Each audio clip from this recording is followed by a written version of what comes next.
Okay, eyebrow चाहिँ हजुरहरूले पछि बनाए पनि हुन्छ। सुरुमा चाहिँ म फेसै गर्नतिर गएँ। सो यो चाहिँ नेचुरल सेडको रहेको छ, एलए गोल्डको एकदमै लाइट वेट छ। अनि यसको साइनिङ त अब मैले लगाएपछि हजुरहरूले देख्न सक्नुहुन्छ कस्तो साइनिङ आउँछ भनेर है। सो यसैमाथि चाहिँ मैले अलिकति टाइम छोडेँ। अब चाहिँ मैले मजाले यसरी फाउन्डेसन लगाउँछु। सो एकैपटक होल फेसमा नलगाउने, किनकि यो सुक्छ। अब हजुरको एक साइडमा लगाउने। अनि अब हजुरलाई यसले सजिलो लाग्छ कि ब्लेन्डरले सजिलो लाग्छ, त्यो चाहिँ अब आफ्नो अनुसारले हजुरले ब्लेन्ड गर्न सक्नुहुन्छ। मैले चाहिँ ब्रसले नै गरेँ।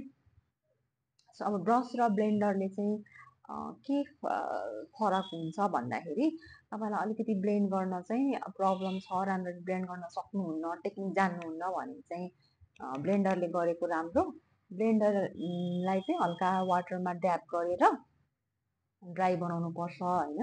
ब्रसले चाहिँ हजुरको अलिकति कभरेज दिन्छ र हजुरले ब्रसले चाहिँ ब्लेन्ड गर्दाखेरि एकदमै मजाले ध्यान दिएर ब्लेन्ड गर्नु होला है। ठिक छ, यस्तो धेरै हाई कभरेज चाहिँ यसले दिँदैन। जुनै पनि इल्युमिनेटिङ फाउन्डेसनहरू चाहिँ अलिकति पातलो हुन्छ कि चाहिँ अझै पनि साइनिङ इफेक्ट हेरेर मनपर्छ भने अघिको यो जुन चाहिँ मिस्ट छ, यो मिस्ट चाहिँ हजुरले एक लेयर यसरी हालेर एकछिन यसलाई चाहिँ सुक्न दिनु, नछुनु, एकछिन सुक्न दिनु है।